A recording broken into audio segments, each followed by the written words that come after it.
Ang barkada ni Baldo, Romy at Brando ay mahilig mag-good time. Lahat na ng bisyo ay ginagawa na nila. Ayaw mga tol. Dating gawin mga tol. Walak dyan, basta marami chika babes. Wala nasa baro, wala yan.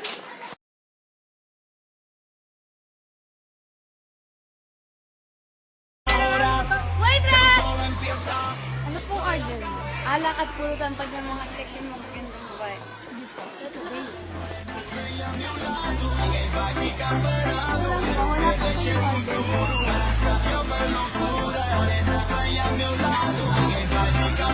Maritin!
Sila ng sobra-sobra.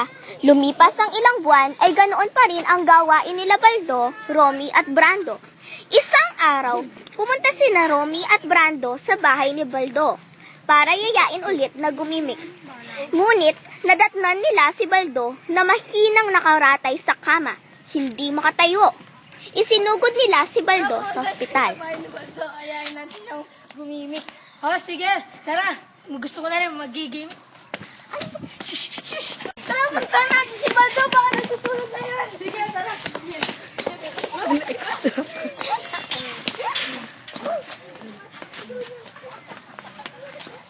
Uy, Baldo, okay ka lang? Kaya nga. Okay ka Sa'yo. lang?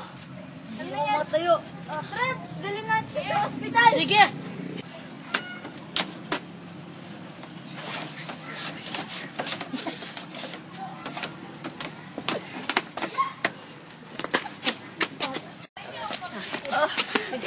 Bakit yung bigat mo? Nurse! Ano po yun, Doc? Pag-check nga yung blood niya.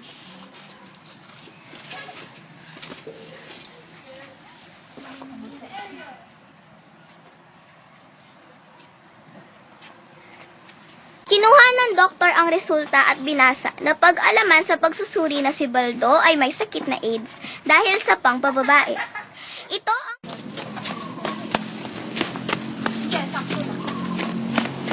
Dok, ano po ang resulta? magandang hapon po sa inyo.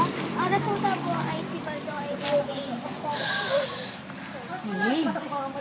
Ito ang karanasan na nangyari sa mga magkakaibigang Romy, Brando at Baldo.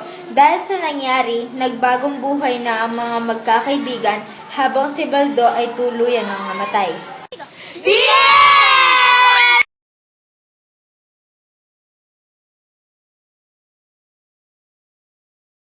Pag-order na lang. Waitress!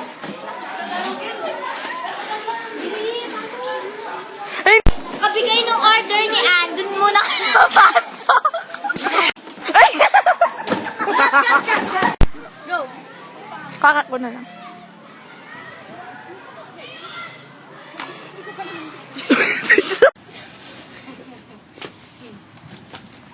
Kunyari. Ulit nga!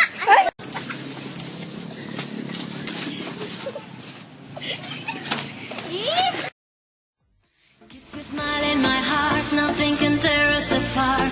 I've been searching for you all this time. Keep your eyes on my lips, 'cause is there what you miss? I'll be there when you need.